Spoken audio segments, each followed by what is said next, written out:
శ్రీకాళహస్తిలో TDP యువనేత నాగమల్లి Durgaprasad I news క్యాలెండర్ను ఆవిష్కరించారు. I news ప్రేక్షకులకు సంక్రాంతి శుభాకాంక్షలు తెలిపారు. తొట్టంబేడు మండల ఎంపీడీఓ సురేంద్రనాథ్, శ్రీకాళహస్తి ఇన్ఛార్జ్ తహసీల్దార్ అనిల్, తొట్టంబేడు తహసీల్దార్ భారతి ఈ కార్యక్రమంలో పాల్గొన్నారు. ప్రజలకు సంక్రాంతి శుభాకాంక్షలు చెప్పారు.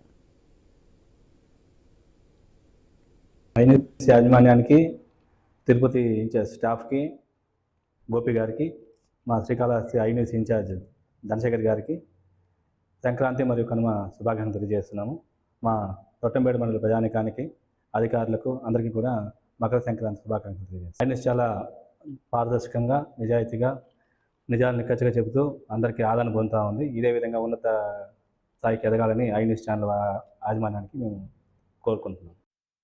ఈ ఐ న్యూస్లో వచ్చే వార్తలు ఎన్డీఏ కూటమికి అంతా బాగా జరిగాయి. నిజాన్ని చెప్పే ఐ న్యూస్ ఛానల్కి శుభాకాంక్షలు. మరియు శ్రీకాళహస్తి ప్రజలకి, మా యంగ్ టైగర్ శాసనసభ్యులు సుధీర్ రెడ్డి గారికి సంక్రాంతి శుభాకాంక్షలు. రాష్ట్రాన్ని అన్ని విధాలుగా ముందుకు తీసుకెళ్తున్న మన ముఖ్యమంత్రి వర్యులు నారా చంద్రబాబు గారికి, మన నారా లోకేష్ గారికి, మరియు డిప్యూటీ సీఎం పవన్ కళ్యాణ్ గారికి, ఎన్డీఏ కూటమి నాయకులందరికీ సంక్రాంతి శుభాకాంక్షలు.